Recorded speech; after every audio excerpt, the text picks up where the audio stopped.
What's up, Cougs? It's your host, Noah Bolter.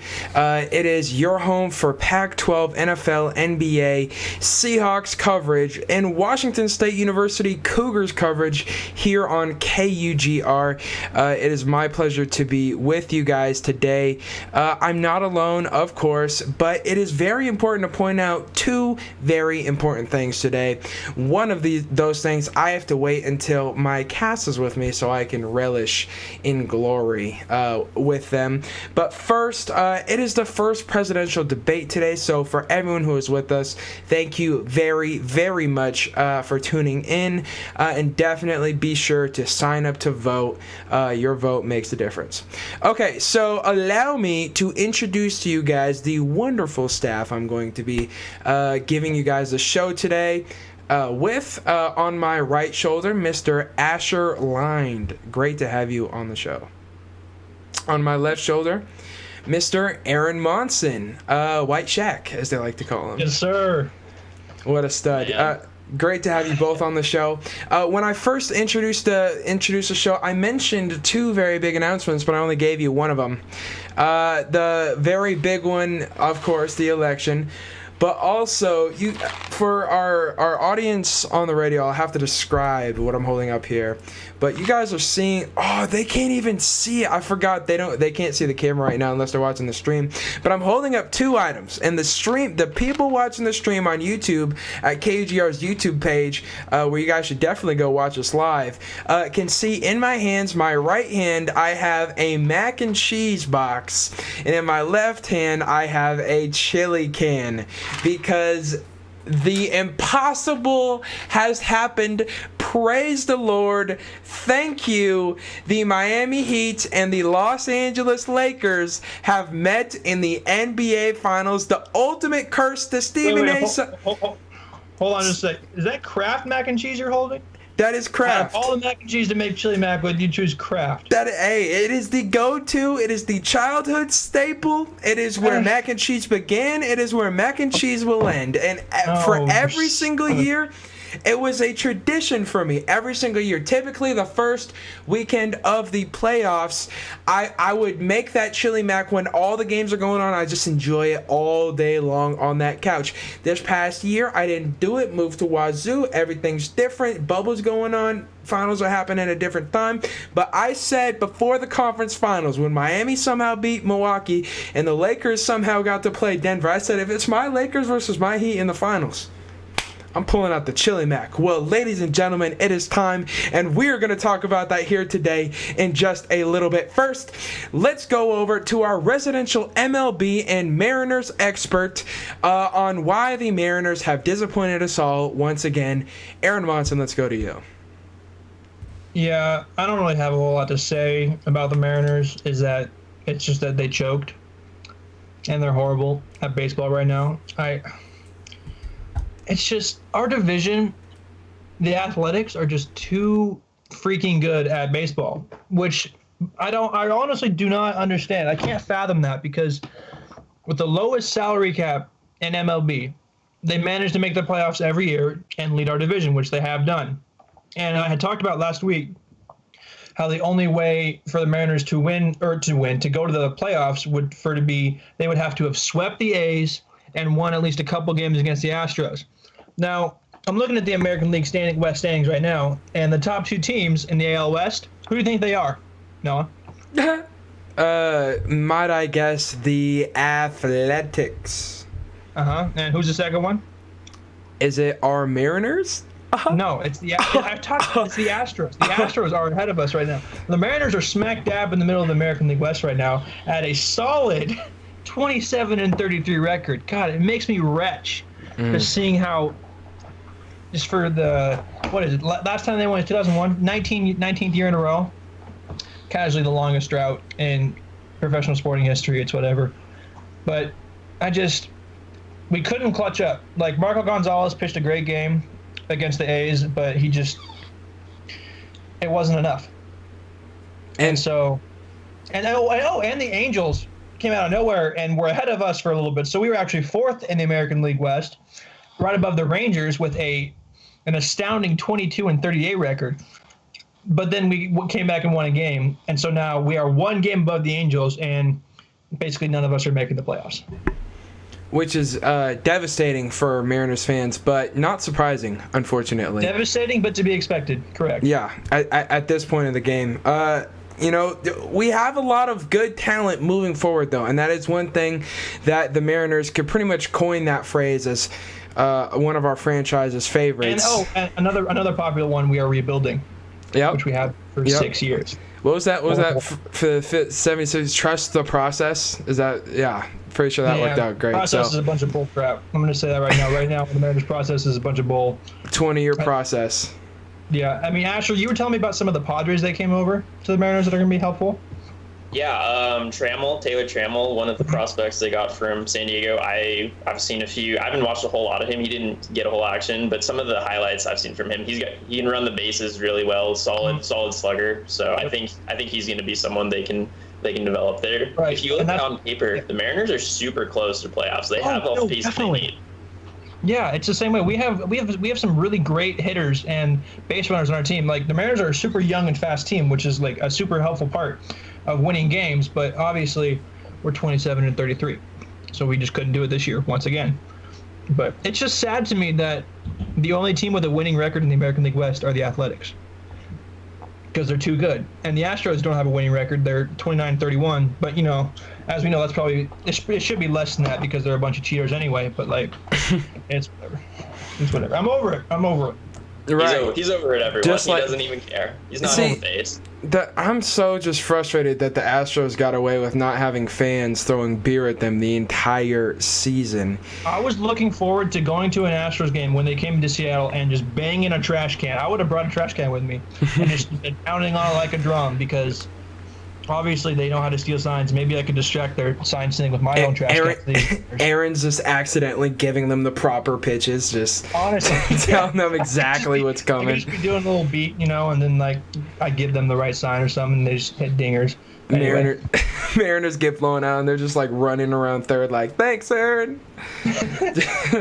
But let's shift to the NFL now because there has been a COVID outbreak amongst one of the games that happened last week in the NFL, Minnesota versus Tennessee.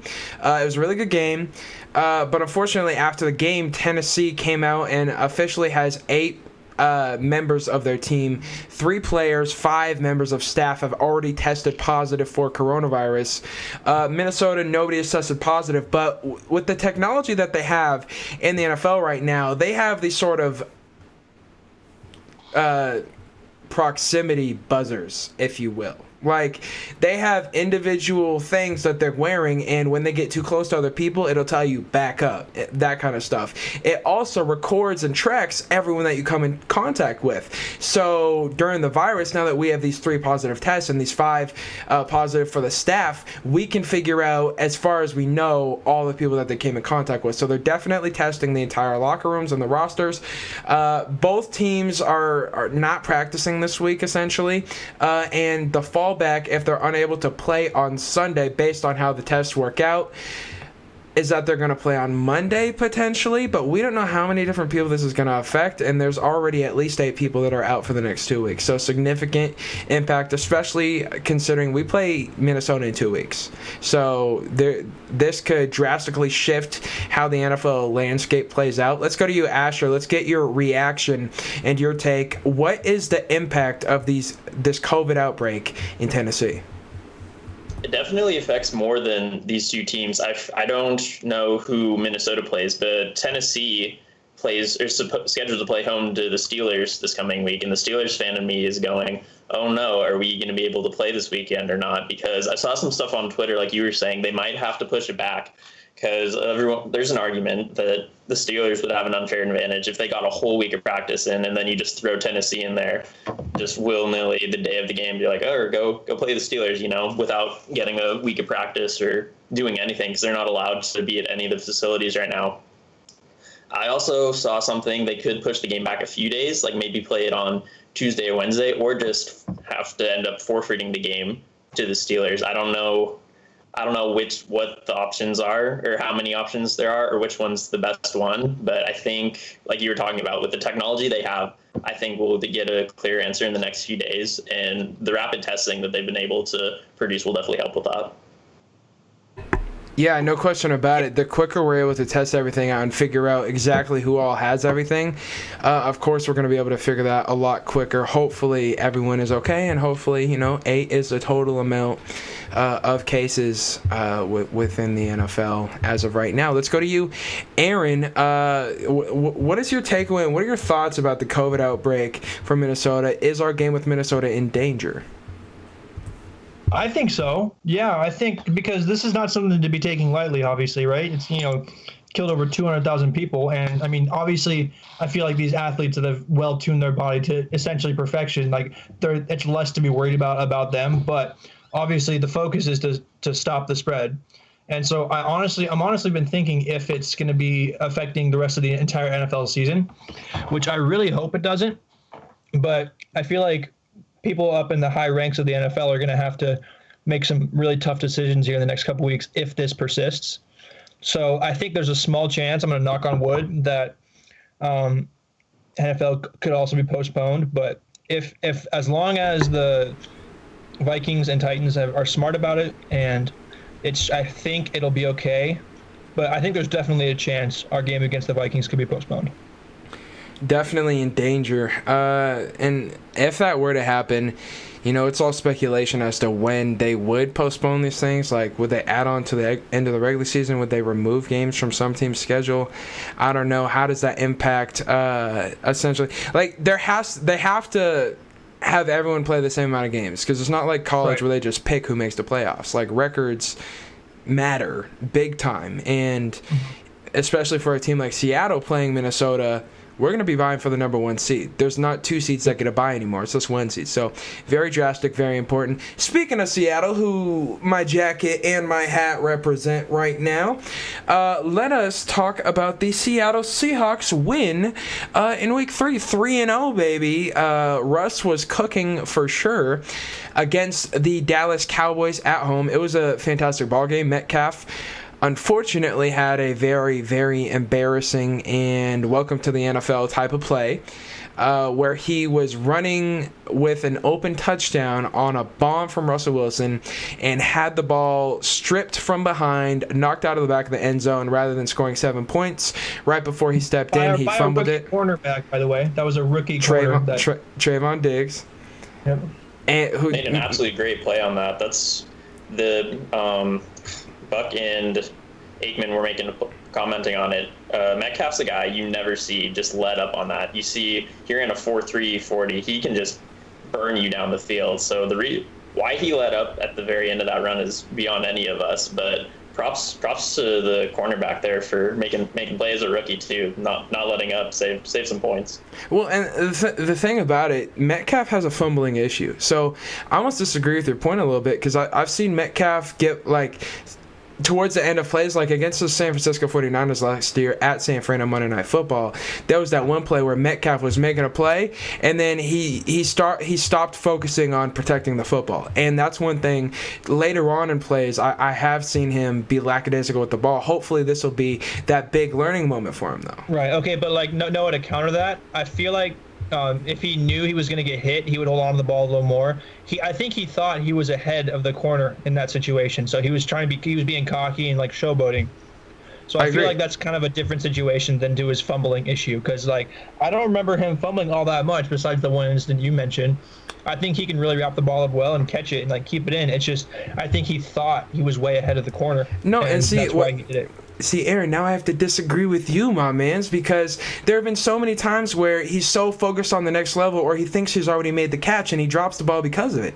That's the problem with DK Metcalf. He's young. He has a fantastic body and he has fantastic following. He's in a great city and he's become a merging onto the scene star, and now he has to focus on doing the fundamental things that are too easy for him. He's so athletic. I agree. He thought he had Trayvon Diggs beat. That's why he gave up. But it's the same mentality going into that kind of mistake that he Right. goes into other plays. Like, he thinks, oh, I'm just going to go down. They're not going to rip the football anymore. The play is over. That's when they rip it. And it's, oh, I'm just gonna go upfield and break this guy's ankles. But first you have to catch it. And that's the problem that I see with Right. DK Metcalf sometimes. And I'm hoping this erases that for him. But I think so too. I think he's going to be extra careful about just wrapping the ball up in and just keeping it in his arms the entire way. But I just think that that was super embarrassing for him. I can only imagine, right?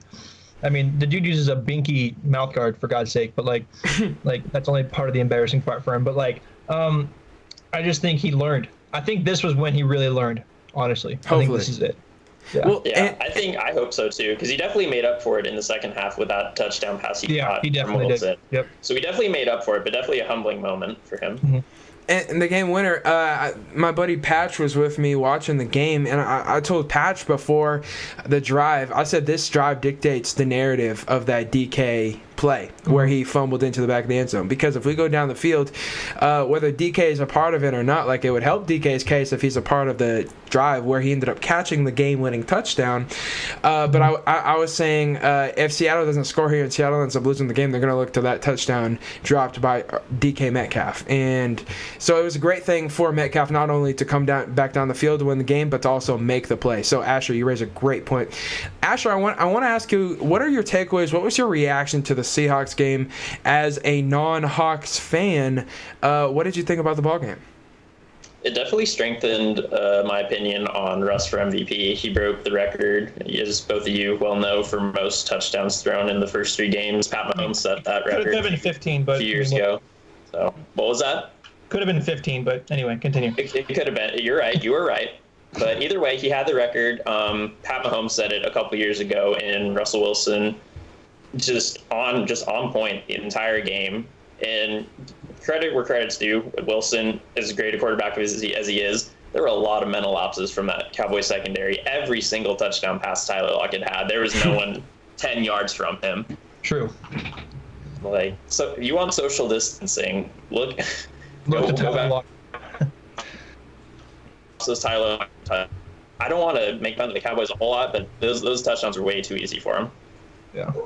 Hey, excellent scheming offensively. I thought we let Russ cook, and I thought we did a good job at it. So definitely credit to Seattle for that. And also for the DK Metcalf, remember what DK did last week? Remember when he went up against that Defensive Player of the Year, the corner that's the best corner and one of the highest paid in the NFL, if not the highest paid, Yep. Stephon Gilmore. And DK just manhandled him, and made him look bad. Oh, yeah, that was on a national stage, too. So, pretty sure DK's chest was a little puffed out in this game, to be honest. Yeah, that's fair. And just cockiness gets to the best of us, so he's got to stay humble sometimes, fella, as Russell told the brother. But, Aaron, let's go to you. Your reaction from a beautiful Seahawks W. I thought it was great. I agree with Asher. It's consistently making me feel that Russ is going to get his first MVP. And one of the parts that scared me in that game was how hard our defense started to get again. They took Jamal out, for towards the middle of the third quarter or something like that. And that's fine because he had a small pull or was it a strain? Groin. That happened to him? Was that what it was? Yeah, it was like a strained groin. Yeah, but so at least he'll be back week 4. It really scared me to see Chris Carson get hit like that and limp off the field, but confidence was key going into seeing him walk on the sidelines, and I'm hoping that we get him back. We should, by the way, we should. Yeah, and I want to talk about if that's a dirty play in a minute, but he should be back in 2 weeks. Some of the plays, it also showed me how good Dak Prescott is as well. Dak Prescott can make some pretty killer throws and run with the ball just as good as Russell can. He did make a stupid throw at the end there, throwing that into the end zone for the interception, which in my opinion, if he had thrown that away and it would have been 4th down, they would have had one more play to get into the end zone. But at the same time, you got 4 or 5 big dudes running at you, and there's less than 10 seconds left in the game. So I feel like the nerves got to him and he had to get rid of it. But I think that we kind of got lucky there. But at the same time, props to Dak for doing everything he could in that situation. Yeah, no. He tried to do all that he can to try and get them back in the game, but in the end, despite them taking the lead, Seattle got it done. I want to ask you about the tackle that Gator rolled Chris Carson. Did you guys watch the replay of that play? Yeah. Yeah, where he rolls and he hurts his ankle. And Yeah. everyone's saying, like, it's dirty. And Pete Carroll came out and said that it was dirty. I 100% think that it's dirty. Like, watching the play, essentially, he wrapped up Carson's leg, tackled him, and then after he was already down, rolled over again with his leg between his arms wrapped into his chest. Yeah. Knowing that there's another big body player that just fell on Chris Carson. So now you're twisting his leg where his upper body is under a 350-pound mammoth, and you're trying to pull his leg a different way. So it's not a good look. He needs to get fined. He needs to maybe get suspended at a game or something, because it's ridiculous. You can't have that in the NFL. You can't have that on any level of sports. Just because you're losing doesn't mean you can get away with that kind of stuff. Right. So let's talk now about the Seahawks matchup this week. The Miami Dolphins. Seattle is in Miami for this game.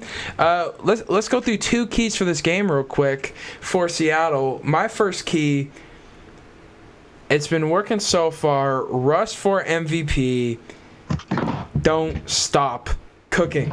We are firing on all cylinders offensively. We had a stretch there in that last game where we pulled off the reins a little bit, and we got to be careful with that. But when we're hot, and when it mattered, we got it done. So let's keep doing that. We're 3-0 right now. Let's keep letting Russ run the offense. Let's keep running up tempo, no huddle. Let's keep our defenses in their tough packages. Defenses are getting confused with the schemes that we have opened up this season by running. We're letting Russ change plays at the line of scrimmage. We're letting Russ air out the football.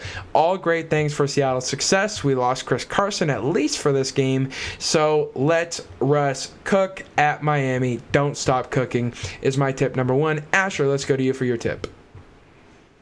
Make sure you're in the end zone. I'm looking at you, DK Metcalf. Just move. Just learn from your mistakes and move on. We all know who the better football team is here, and Seattle just needs to go down there and prove they're the best. Wow. Well said, Asher, unfortunately. Aaron, let's go to you. So, I mean, I have a couple, but like one of mine was like, keep on letting Russ cook, because the man's a genius. He knows what he's doing. Another one that I just thought of actually would be, I think utilizing our run game a little more going into this week could be helpful, because, I mean, think about it. Our running back rotation with Travis Homer, Carlos Hyde, and Chris Carson, it's pretty solid for the most part, because Carlos Hyde and Chris Carson are kind of like the bigger, beefier dudes that can push through the line and break tackles as they're going. Whereas with Homer, who like also returns punts and kicks once in a while, he's a fast dude. And when he's open, he's gone. He's a really quick running back. And I feel like that's something that can be helpful against the crappy Miami defense, just to throw them off a little bit. And like, because Travis Homer at the University of Miami ran a 4.48 40-yard at the combine. That's fast.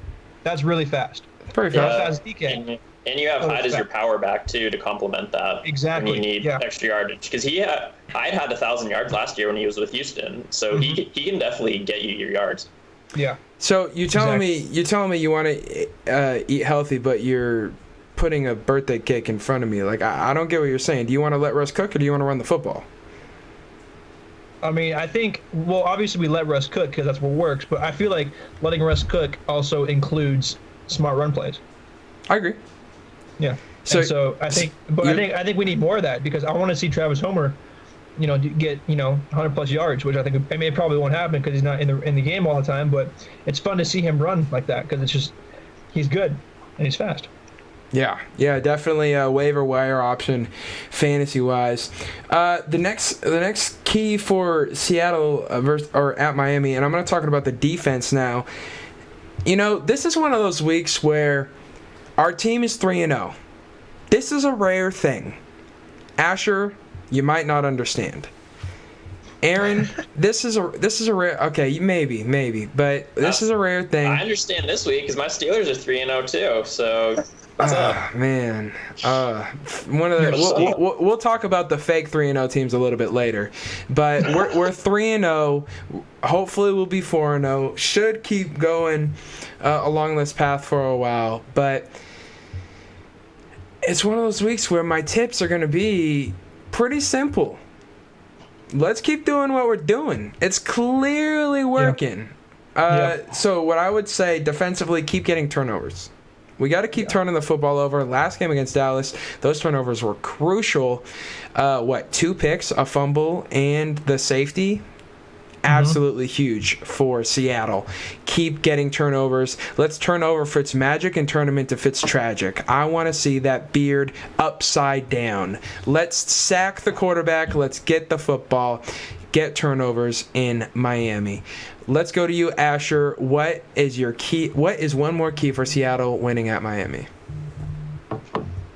I would probably just add on to that, just make sure Fitzmagic can't get anything going. I feel like he's prone to turnovers a lot, especially because he's in an offense that doesn't have as many weapons as he's played with in the past. So I think if Seattle can take advantage of that, they're missing Jamal Adams and a few other key pieces, but they're definitely capable. We saw Shaquille Griffin read that route perfectly from Dak Prescott, get a great interception last week. So if he can read Dak like that, I think he can read Fitzpatrick like that as well.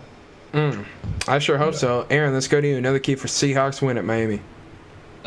So I think a key would be Jamal Adams playing would be helpful defensively because he's a stud, and I'm sure he'll be back. I want to see more of Bobby Wagner because, I mean, we didn't see a whole lot of him this week, which is fine. But, I mean, I don't imagine we'll see a whole lot of him against the Dolphins because I'm not super worried about the Dolphins per se. But that's going to be key. And I kind of want to see more of Shaquem Griffin as well because, like, when he was in for, like, 2 or 3 plays, he made a couple of great tackles. Like, he forced a couple of, incomplete passes. And, like, I know he rides the bench a lot. And, I mean, it's just it's fun to watch him play because I feel like he's just as good as his brother sometimes. That's just me. But, yeah. Controversial statements. Definitely both extremely talented. I'm not going to take points away. Right. Definitely both make plays on Sundays. Let's talk now. Do you guys have any other keys for the Hawks at Miami? Because I got all I need. I got all mine for the most part. Just make sure you're in the end zone. Don't let up, and Seattle should be good. Let's not sleep on these guys. One of my other ones is probably just getting our defense healthy again, like for sure. And I mean, obviously you can't control when you get injured, but a healthy Seahawks defense is a little scarier than some people would think, and they're proving that right throughout these games. Fruit smoothies, they'll go a long way in helping the defensive health. Fruit smoothies. Any specific type of fruit? No sugar added. Just put strawberries, bananas, blueberries, put everything. Put all the fruits. Enjoy it. Apple. All the fruits. Every single one. Blender if you're using every fruit. Even tomato. Put apples in fruit smoothies? Even tomato. Put all the fruits. No, we're not putting. Speaking of controversial takes here, holy wow. Unorthodox sports. Unorthodox fruits. Smoothies. Unorthodox smoothies. Unorthodox open up fruits. Smoothie stand next week. Oh. like Big Face Coffee down South Beach. Right. Be on the lookout. All right, the next matchup I want to talk about with you guys that happened this past week, Green Bay won. Let's not talk about that because I don't like the Packers. Let's talk about Baltimore versus Kansas City, which was such a controversial game. I know Asher sure enjoyed watching that one. Kansas City clearly in the heads of Baltimore at this point, 3-0 since the Mahomes and Lamar eras have begun on their respective teams. Are the Kansas City Chiefs over? I'm just kidding. Just kidding for the most part. Aaron's our hot take guy for the most part. But I want to go to Asher because he's a Steelers fan and he enjoyed watching the Ravens cry this time, just like they did in their past 2 playoff games. So, Asher, let's go to you. What was your reaction? What was your takeaway? On my reaction. Yeah, your reaction to Baltimore being humiliated on Monday Night Football. as much as I don't want to say I dislike the Ravens because I don't mind them losing just because I want the Steelers to win the North, obviously. But I just did not expect Lamar to come out so flat like that. He had a career low in passing yards. 97 was all he had for the game. Career low. 97 passing yards. And we all know how talented and great Lamar Jackson can be. But he admitted there are kryptonite. He said that yesterday after the game. There are kryptonite. He's 0-3 against Patrick Mahomes in his career, and I don't know what it is about it, but Patrick Mahomes just had their number. He was making great play after great play, and he's definitely playing up to the contract that he signed this summer. And it honestly shows how not as good the Ravens are as some people thought. Colin Cowherd, I don't know if either of you guys saw, he was like, "Oh yeah, Ravens 16-0. Call it. You heard it here first." Right. I was like, "Yeah, that's not happening." No. Hey, I said 15-1. Lamar Jackson's talented, but he not that talented. 16-0 is pretty hard to come by these days. 15-1 is still not going to happen. No, and now I'm starting to doubt that. I thought they'd beat Kansas City. I thought their one loss would be Week 11 Tennessee, and they already lost a game. Oh yeah, okay, I can see. I would see something like that. So you're going 14-2? I'd probably say 14-2, maybe 13-3. The Ravens, I think they're overhyped because everyone on the ESPN pregame show with Adam Schefter, Booger McFarland, all them, every single one of them picked the Ravens to win that game. I would love to see the Ravens lose at least one game to Pittsburgh this year. Not two, because then Asher will just come on here just blabbing. But one game. I would never do that to this show. I don't blab. I would say the Steelers are going to win the division. They won the division, and then I'd just leave it at that. Hey, I'm a good Steelers fan. That's just all I'm saying. That's all I'm saying. Hey, all right. We'll see when we get there. Yeah. Your Steelers are leading right now. We win the North. I'm telling you right here. Okay. All right. Okay. Hey, both of our teams in first place. Both of our teams undefeated. Let's play nice, ladies. Let's let's enjoy this while we can. Aaron, let's go to you. What was your takeaway from Lamar Jackson and the Baltimore Ravens going down like Superman to kryptonite? Okay, I gotta do a little bit of math real quick. So hold on. How many passing yards did Patrick Mahomes have? Do you have an exact number? 3. I mean, we could look it up. It was like 300 something. I think it was like 380. We need a statistician for hold on for shows. Mahomes passing yards. Give me just a second. Aaron has some of the most, I think Aaron would make a great doctor. He has the typing speed of one. Every time I'm in their office. Type fast. My fingers move faster than my brain. I'm just gonna say that right now. But okay, so he threw 385 last night, right? And what? Lamar threw 97. That's 3.9 times the amount that Lamar threw. And when you throw 385 against the Ravens, who are overhyped, and I don't know, dude, it's just I'm not surprised with the outcome because Patrick Mahomes is absolutely going off. I think he might be one of the only contenders for MVP as of right now with Russ. Him and Russ, I think, are the top two, and I can't think of anyone else right now for MVP. Rodgers. I couldn't either. Rodgers isn't. I just can't put Aaron Rodgers in front of Pat or Russ right now. No, Aaron Rodgers is too old. Aaron Rodgers is also too old to get MVP. Man, so. you can't be too old to win MVP, man. That's not. Yeah, I think you can. At a certain age, but if they're 3-0, bro. If it's a young league, I don't know, I wouldn't call this a young league right now because Russell Wilson's getting up there in age. Patrick Mahomes is starting to get ready to take over, but a lot of the quarterbacks in this league have been established in the NFL for quite some time now. Yeah. So it honestly depends. I think Aaron Rodgers is probably out of the question this year because Pat Mahomes and Russell Wilson are both younger than him and they're both playing better than him. Yeah. Don't get me wrong. I think Aaron Rodgers is a potential Hall of Famer. I think he's up there definitely for that possibility. Potential. But you think he's for sure? I think Rodgers is a lock, bro. Yeah. I think Rodgers is a lock Hall of Famer. Yeah. That Hall of Fame class is going to be a really fun one, but I just don't think 97 passing yards is going to do it for a team like the Ravens when you're playing the Super Bowl champs, Yeah. 97 yards isn't going to do it when you're playing anyone in this league, not even Miami or the Jets. Unless you're Ryan Tannehill. Exactly, not even the freaking Dolphins. Or Jimmy Garoppolo.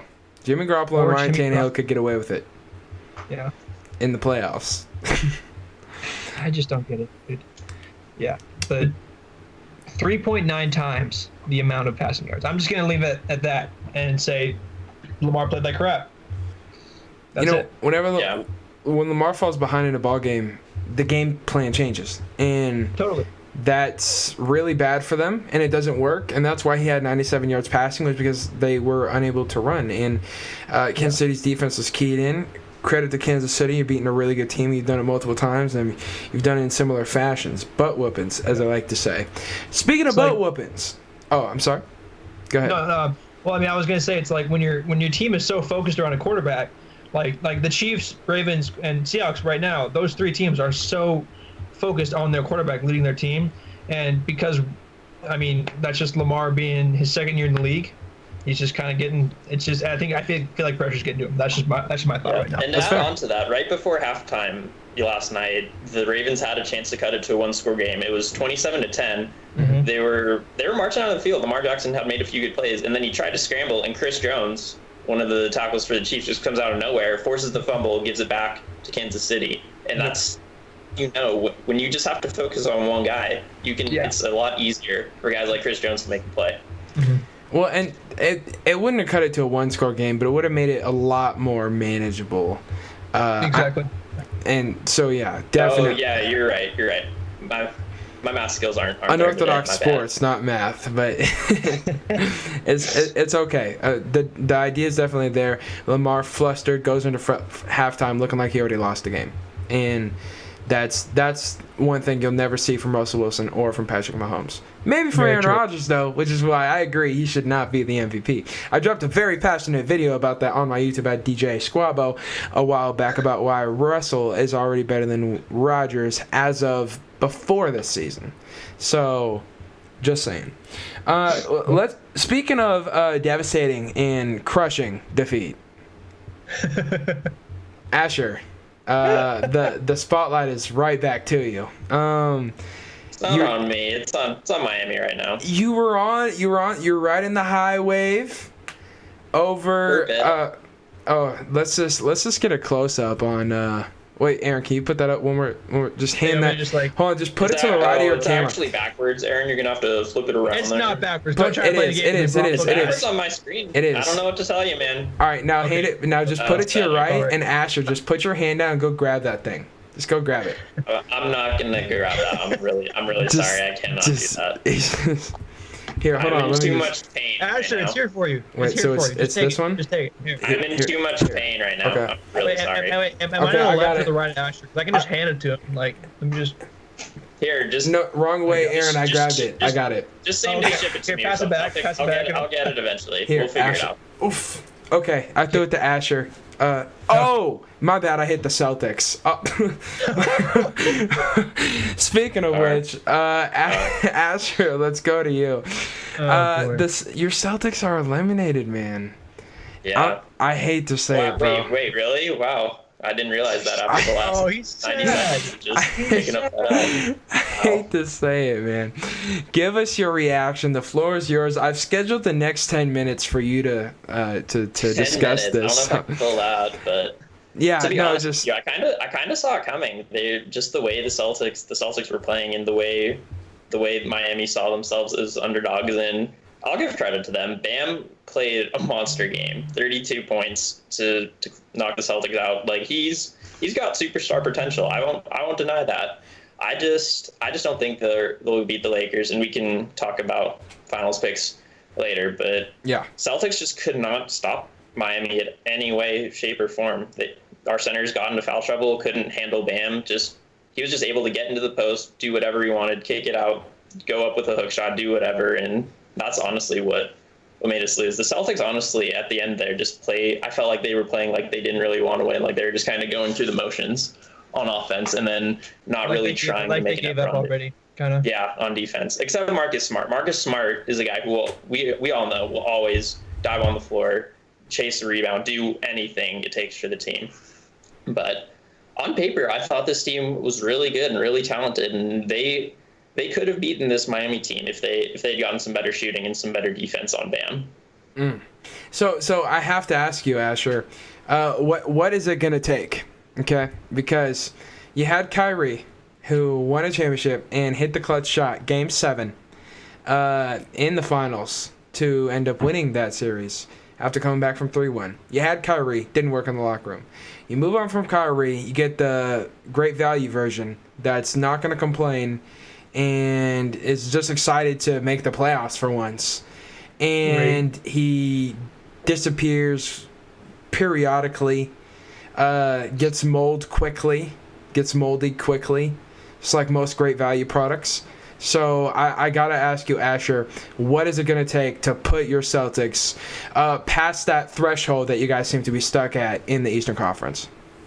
Yeah, we're definitely stuck there for sure. We lost to LeBron a couple years ago in the Eastern Conference Finals. That was a heck of a series too. Went to Game 7, and LeBron was just dominant in that series too. But I think the first thing, like you said, was just get better shooters. I think next year it'll be a little better, even if we keep the same roster. Brown and Tatum will be a year older, so will Kemba. They're all going to get more comfortable with each other and with the offense. Theoretically, Brad Stevens was another year. I think people were saying complaining about how complacent, I guess would be a good word to say, Brad Stevens was, not really like forcing the issue, like making these guys like, hey, we gotta go do better shots. I don't mind Stevens as a coach right now, but I do agree in the sense that we need some better shooting because Kemba, like you said, just disappeared. But I also think another big thing is getting an established center. I don't mind Tice. He's just not a good scoring option, and none of our centers are. Kanter's a good offensive rebounder. Robert Williams is a really good on the defensive end. He can jump out of the gym, block anyone he wants to, but none of them are really good scoring options. So I say, if it was up to me, I would go out and try to get Andre Drummond. Not only is he the league's best rebounder, he's also a good scorer. And we struggle. We really, really struggle on both sides of the ball when it comes to rebounding. A lot of second, third, fourth shot opportunities in Miami. Another reason why we lost, because Bam or some of their guards too, Hero, Dragic, would just get a rebound, kick it out to someone else, and they would just get another wide open three.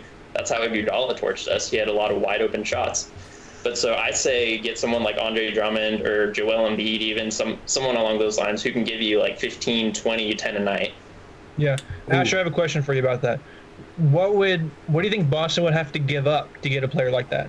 Yeah, they have to give up a lot because Drummond and Embiid are both all-stars. Right. What was that, Noah? Kemba. I don't know if you give up Kemba. Probably they have some draft picks coming up. They have a lottery pick this year that they would definitely have to give for Andre Drummond.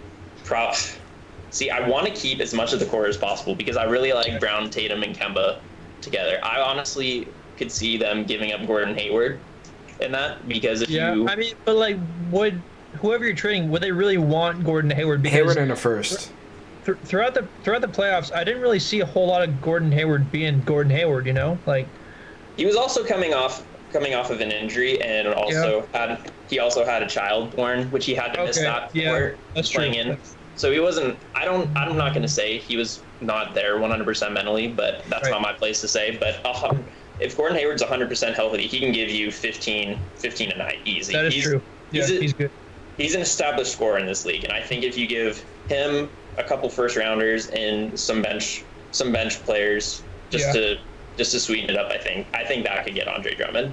Yeah. Because I don't think he's doing anything in Cleveland for a while. So are you trying to get rid of Gordon Hayward, or are you trying to get rid of Gordon Hayward's mustache? Like, what's the more important one there? I honestly didn't mind the mustache because I thought he pulled it off, honestly.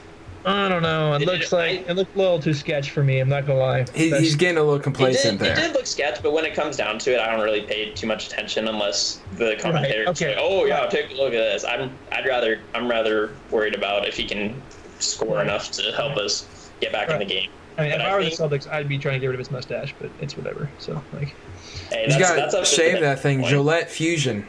The best a man can get. Not a sponsor. Not a sponsor. Not yet. Hopefully. Hey, just a personal preference. Just a personal. Sponsor us. Adam next time now. But no, I think Hayward, a couple first rounders, and a bench player like probably like a Romeo Langford or Tremont Waters or even a Grant Williams, who I thought had some really good minutes in the Miami series. I think that's what it would take to get someone like Drummond. He did. I've heard one of my fellow, because I know way too many Celtics fans. I heard one of my other Celtics fans friends. Saying it's too many Celtics fans. Just gonna put it out there. Okay, all right. Who's also on my other show that I do on YouTube at DJ SQUABO on Saturdays. He said a while back that one guy that he thinks Boston could go after this offseason, Montrezl Harrell. What do you think of that fit? And what do you think about the guy that's coming off your bench that has to bend over to touch the rim? Taco Fall. What about that guy? I wish Taco could have played more. I honestly was I was so excited when the Celtics drafted him, just because I watched him play in the NCAA tournament in the game against Duke and Zion Williamson. I was like, oh my gosh, to be able to be that tall and just not even have to try to dunk, you just have to reach up and it's already through the hoop. One of the things you can't coach is height. We all know that. And to have someone 7'5", I think is what height is. 7'5", 7'6". You got to be able to use that in some way. Check. But I don't know what it would take to develop him like that, because his mobility is obviously his biggest issue, I think. Do you know what his wingspan is, by the way? 8 feet? It's 8'4". 8'4" is his wingspan. I'll say 8 feet wingspan and I undershot it. 11 inches taller than his height. Jeez. Sorry, yeah. Oh no, you're good. That's definitely something people should. He can reach from like the ground to the net. Yeah. Hey, Noah, I'll Venmo you $3 if you can tell me what size shoe Taco Fall wears without looking it up. All right. Taco Fall shoe size. So Shaq was a 20. I'm thinking. Last time you said the wingspan, I said 8 foot. It was 8'4". Yeah. So now, instead of saying 20, I'm gonna say 24. It is 22. Dang it! That was my first thought. Dang it! Oh man. I mean, you can say that, but yeah, 22. That's a massive foot. No, I was gonna say 22, and then I was like 4 off for the wingspan. So I was like, you know what? It's a sign. It is a sign. It's a sign. But it let me down. Going back to your question, Aaron, I don't mind. I wouldn't mind if we got Montrezl Harrell, because him and Lou Williams were both great for the Clippers off the bench as six man, and maybe I think our bench could definitely use some better production. Is a good word to use there, and Montrezl Harrell would definitely be able to give us that. So I would like Montrezl Harrell on our bench or in the starting lineup as a 5. I think it'd be a good fit. I really do. I agree. Aaron, do you have anything to say about the Celtics being devastated? Just this. Okay. For the radio audience. Backwards, man. No, it's not. That one was that one's straight. That one is straight. Oh, okay. Yeah. For the radio audience, trick question. Hot L's are being passed over to the Celtics fan Asher lined everyone. Sports director KUGR. Let's shift to let's talk about some teams that are still playing. The Lakers versus Miami in the NBA Finals. Everyone is saying the Lakers are a prohibitive favorite. Yeah. I am just gonna enjoy this series so much. Me too. Do you mind if I go first, because I have a change in opinion over this? Ooh, okay. Let's get those a whole lot. Let's go to you. Well, I had the Celtics in 7. I had the Celtics in 7 originally, right? Because it was more of a want, honestly, the Celtics in 7, because I wanted them to go to the finals really bad. And then I had the Lakers winning the finals in 4. But since the Heat are in, get this is a huge change. You ready? I got Lakers in 5. Yeah, that's right. I have Lakers in 5 too, actually. Yep. Ooh. And it's going to be LeBron and AD all the way. Drastic. With a little bit of Dwight Howard in there. Drastic changes to the prediction for the finals. I'm really disappointed, Aaron. Like, you're a guy that. What was your craziest prediction so far? What was your craziest hot take? I don't even know, man. One of my craziest hot takes was, I think I had. My craziest correct hot take was the Nuggets win that game during our first show, I believe. Yeah. I think that was definitely a hot take. But no, I want the crazy wrong. I want the crazy that you just messed up. Mariners going to the playoffs. Mariners coming from that guy. Yeah. Just for the record. And I just, disappointed with that hot take, man. I have the Lakers in 5. Like, come on, guys. I could see Lakers at 4. I could also see the Miami Heat pushing the Lakers. Look, the Miami Heat have some guys that can defend LeBron. They got Jay Crowder.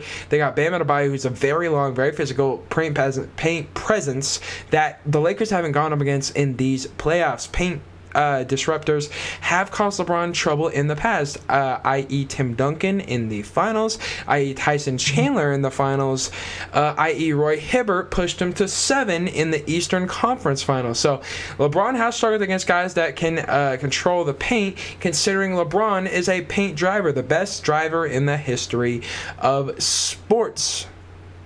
Yes. So let me ask you this. What about NASCAR? I have a question though. See, I knew that. Caveat NASCAR. I do agree they have people who can guard LeBron. So first off, who do you put on LeBron on their starting 5? Crowder. On Miami starting 5? Crowder.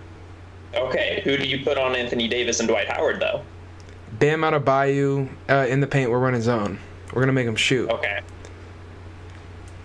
We're gonna run zone. Bro, Danny Green is hit or miss. They're gonna need to zone up a lot more than they're used to. And Myers Leonard hasn't even seen the floor. Butler or Bam on Bron and AD, they just don't match up against the two center look that LA gives you, because you put because once Dragic and Robinson guard the guards, Rondo and KCP, Crowder has to guard one of these 3, Dwight or McGee, whichever one is in at the time, Bron or AD. And those are very unfavorable matchups. It's not fair for the Heat. No, they're gonna change up their position. Jimmy Buckets might try and take Braun, and then Crowder can play like AD, and then Bam goes center. But I feel like they're gonna play zone, and I feel like they're gonna try and make it so that LeBron. I agree with the zone. LeBron shooting. Yeah, the Celtics fan agrees with the zone. I appreciate it. I really do. But they will have to zone up, and they'll have to make LA work for it, because if they man up, Anthony Davis and or Dwight Howard will expose their matchup, because it will be a mismatch no matter how you look at it. Because let's say Bam goes on Anthony Davis, okay, Jimmy Butler and Jay Crowder have to guard Dwight Howard. No, then you got sub in Leonard. James. You got sub in Leonard. I need to see Leonard on the floor, man. Leonard was good in Portland. Why are they not using Myers Leonard? I'm not saying he wasn't good, but he has 0 playoff minutes. But he had playoff minutes in Portland, so I'd say, like, throw him out there, give him an opportunity. He's defending JaVale McGee. Like, give him a break. It's not going to be like it's going to... I'm not saying he doesn't deserve a chance and that he can't do it, but when you want to rely on a guy who hasn't entered the playoffs this entire season, I don't know how successful that's going to be. And they're going to Olynyk first. You know all about him. They will probably go to Olynyk because he got some minutes. But like I said last week, I think once you go deeper into the playoffs, and this is as deep as you can go, NBA Finals, your rotation is going to be super, super short. 6-7 guys at the most, maybe 8 if you're down 3-0, 3-1. You need to call an audible or something.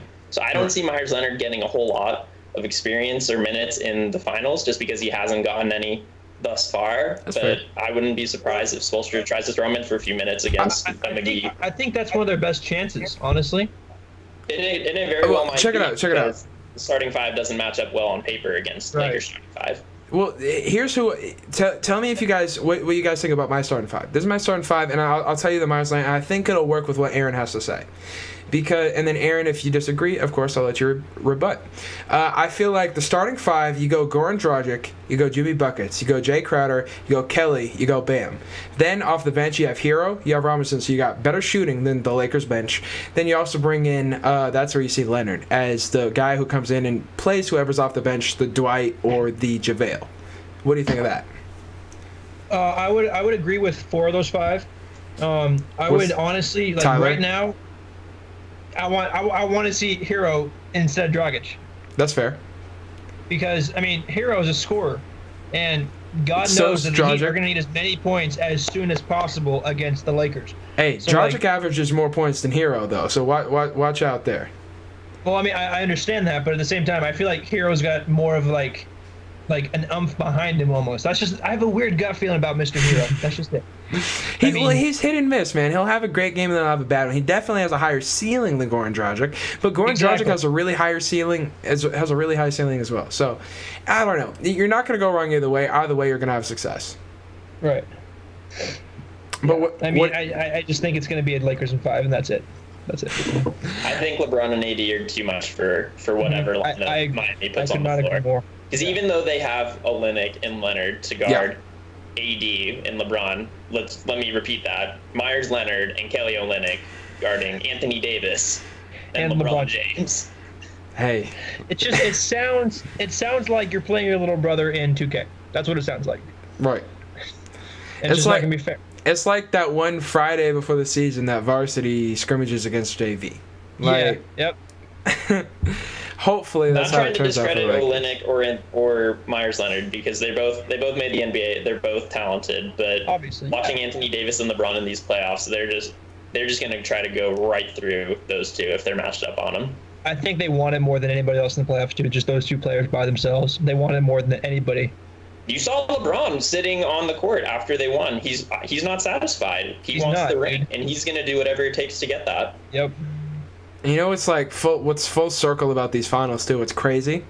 Obviously, LeBron playing against his former team. LeBron going to the finals for the 10th time. LeBron going to the finals with his 5th head coach. But what is crazy is that heading into the playoffs, I was like, dude, what if it's Toronto versus the Clippers? Then it's the Kawhi-Nulls, and if Kawhi loses, they were better off without him. Well, what if Miami Heat beats the Lakers and the LeBron loses to Miami? I think it's possible. I think it is. This team believes. Well, obviously it's possible, but realistically, no.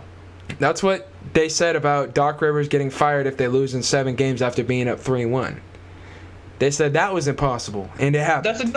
That's a completely different scenario, though. What do you mean? Miami Heat have a chance in the series. You just said that they do. I'm not saying they don't have a chance, but that chance is very slim to none. Yeah, I agree with Aaron on this. Bam needs probably 35 a game if they need. Bam needs 35. Butler needs 20 plus. Butler needs to average a double or triple double this entire series. Duncan Robinson also needs to shoot at least 40% from behind the arc. I need 8 players in double figures, and I need Duncan Robinson and Tyler Hero with 20 plus every game. Yeah. Every game that they're gonna win, that's what I need from Miami. Yeah. They're just going to have to outshoot them. And it's possible, but obviously we do not think it is going to happen. So, fellas, we have reached the end of the show. Real quick, I want to ask you guys, the Clippers dropped Doc Rivers. Who's going to be next at that franchise? Ty Lue already in-house. That's the guy that I think that it's going to end up being. Who's your next head coach for the Clippers? Do they try and go after a D'Antoni with Paul George and Kawhi? That could be dangerous, scary, and kind of funny looking. Let's go to you, Asher. I don't think D'Antoni would be a good fit just because the offenses he's been trying to run. He ran with Harden in Houston. I like your option of Ty Lue. He's already in there. He has championship experience. He won in his first year when Cleveland upset Golden State. So I like Ty Lue as the next head coach because he definitely deserves it. Okay. Yeah. Andy's already there. So you just promote him. You get going. You move on from there. You're done. No disrespect to Ty Lue. Am I wrong about this? Does he not look like one of the fish from SpongeBob? Like, just in my opinion, like my leg, like that guy. You know what I'm saying? Aaron, let's go to you. Who's the next head coach on the Los Angeles Clippers replacing Doc Rivers? He totally does look like a fish from SpongeBob. Like, anyway, sorry, I just. I told you he did. You know. I think Ty Lue is their best option. Yeah, like I think that Doc Rivers. He's been in the league forever, right? And I feel like, not that Ty Lue needs a lot of like development as a coach because he's been to and from like championships, like against the Warriors when they came back from the 3-1. And he knows the organization well. He's been there for a little bit now, and I just think that that's probably their best option. Okay, well, that was the show for today. Thank you guys very much for joining us during the election. Don't forget to register to vote. I'm gonna go watch the election right now. So thank you guys very much for joining us. I do another show every single week at DJ SQUABO on YouTube. Asher, where can people find you on social media? Look up Asher Line because it was Volcanic Ash, man. If you want my snap really bad, I guess you can add me there. Just go find me on social media. Just type in LYNDE. It's pronounced lined, just so you know, Noah. I got it right this time. I got it right this time. You got it right. I'm just making sure you know. All right, and then Aaron, do you want to drop your social medias? Just at Aaron Monson on Twitter and Instagram. That's Twitter is I think it's just at Aaron__Monson. That's Twitter and Instagram, just at Aaron Monson. Hit me up. My tweets are funny. Go follow me. Yeah, basically it. Thank you guys so much for tuning in and joining us for the show today. As always, this has been your home for NFL, NBA, Seahawks, Cougar, NCAA, Pac-12 sports on KUGR and on YouTube, Unorthodox Sports.